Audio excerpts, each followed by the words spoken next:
A framed photograph of a beautiful mother stands beside a softly burning candle.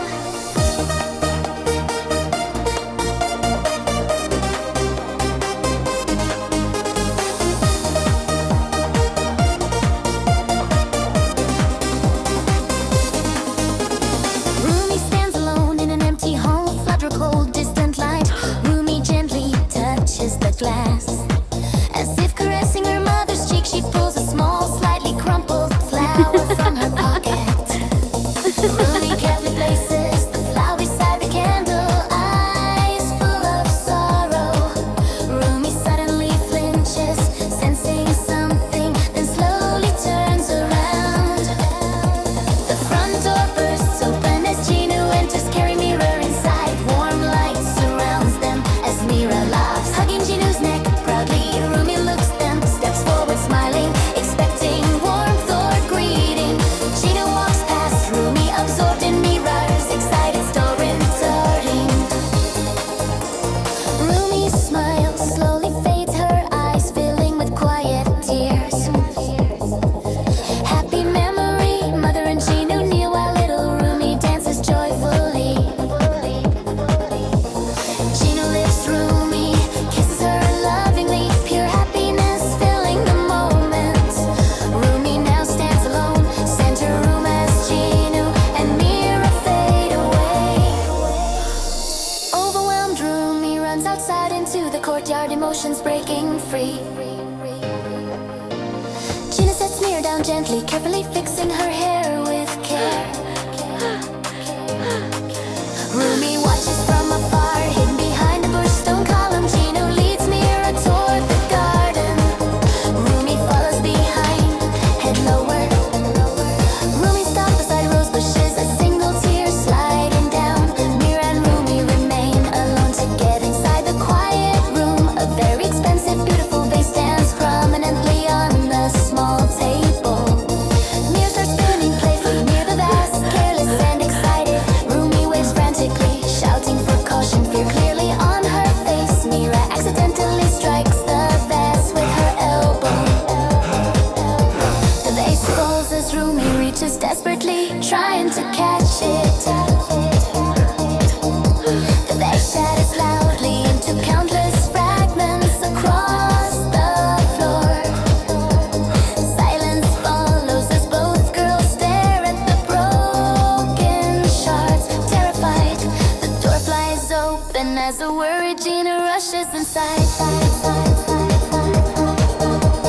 Mira instantly pretends innocence, sharply pointing her finger at Rumi. Rumi's eyes widen in shock, shaking her head in denial. Gina studies the shards, then looks sternly at Rumi. Gina frowns angrily, scolding Rumi with harsh gestures and raised voice. Rumi's lips tremble as she realizes nobody believes what her true. Rumi turns away and runs out, crying uncontrollably. Gina remains standing, breathing heavily. Mira hiding behind him, smiling slyly. Rumi bursts through the front door into the evening city. City lights glow, cars rush past. Rumi looks painfully small. She runs along the sidewalk, wiping tears with her sleeve. Rumi stops, staring into a brightly illuminated shop window. Behind the glass stands a vase identical, yet even more beautiful. Hope lights Rumi's face as she presses her palms to glass. She checks her pockets anxiously, finding them completely empty. Rumi removes her guitar from its case behind her back. She places her hat on the pavement in front carefully. Her fingers hesitate on strings, then play the first note. People walk past, ignoring her. Rumi continues playing with determination. Time passes, a small crowd slowly begins gathering around her. The first bill drops into the hat. Rumi smiles softly. A tight crowd forms, phones recording, applause growing louder. The hat overflows with money collected from generous strangers. Rumi grabs the hat, bows gratefully, and runs toward the shop. She pours crumpled bills onto the counter before astonished shopkeeper. The shopkeeper smiles warmly and hands Rumi a box. Rumi plays in her room and notices a loose thread on mom's bag. Wanting to help, Rumi grabs big scissors, starts to cut the hanging thread. She gets carried away and starts cutting the bag, thinking it's prettier.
She hugs her teddy tightly one last time before entering the store. Inside, she offers the teddy to the clerk, who inspects it skeptically. The clerk hands her money, Rumi takes it and runs away sadly. Rumi is the store inside, she offers the tea to the clerk, who inspects it skeptically. The clerk hands her money, Rumi takes it and runs away sadly. Rumi leaves the store and sounds turning into determination as she grips the money. She runs down the street and enters a boutique shop selling luxurious fabrics. Rumi searches past ordained materials, looking for something special and truly unique. She finds shining golden crocodile fabric and instantly knows it is perfect. Rumi dumps all her money on the counter and buys the fabric. She walks through the mall carrying the fabric, searching for her next step. Rumi counts her remaining coins and enters the store selling sewing machines. She pays with her last coins and lifts the heavy sewing machine. Rumi leaves the mall struggling under the weight, but feeling incredibly happy. Back home, she clears her desk and sets up a workspace carefully. Rumi places Mira's ruined bag nearby to copy its original design. She cuts the golden fabric slowly, concentrating with her tongue sticking out. Rumi tries threading the machine, but fails repeatedly and gets tangled often. Her first attempt fails. The machine chews fabric, leaving a crooked seam. Rumi removes the messy seam, sighs deeply and begins to ornament. She reduces it painfully, sticks it in again carefully. She accidentally pricks her finger, sticks it in her mouth, nearly crying. Close up, Rumi sews again, focus strongly, creating a smooth straight seam. Late evening arrives, tired Rumi keeps sewing the handle despite sleepy eyes. Mira peeks in, sees Rumi asleep at the desk and covers her. Morning comes, Rumi wakes energized and finishes the final golden stitch. She polishes the new bag carefully until the golden surface shines brightly. Rumi proudly stands in her studio, admiring the finished luxurious bag. Mira drinks coffee sadly, staring at the ruined old bag on the chair. Rumi runs and joyfully grabs Mira's hand, pulls her excitedly. She leads Mira down the hallway and asks her to close eyes. Ta-da! Rumi announces as Mira sees the stunning golden bag. Proudly, Mira approaches in disbelief, touches the bag and lifts it with amazement. Mira looks at Rumi, tears of joy forming, and hugs her tightly.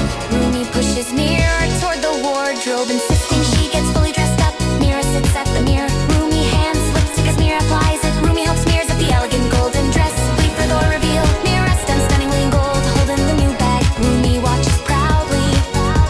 They step outside together as sunlight shines brightly on their transformation. Mira walks confidently like a queen, Rumi proudly matching steps beside her. The bullies sit bored on the same bench where Mira once cried. They know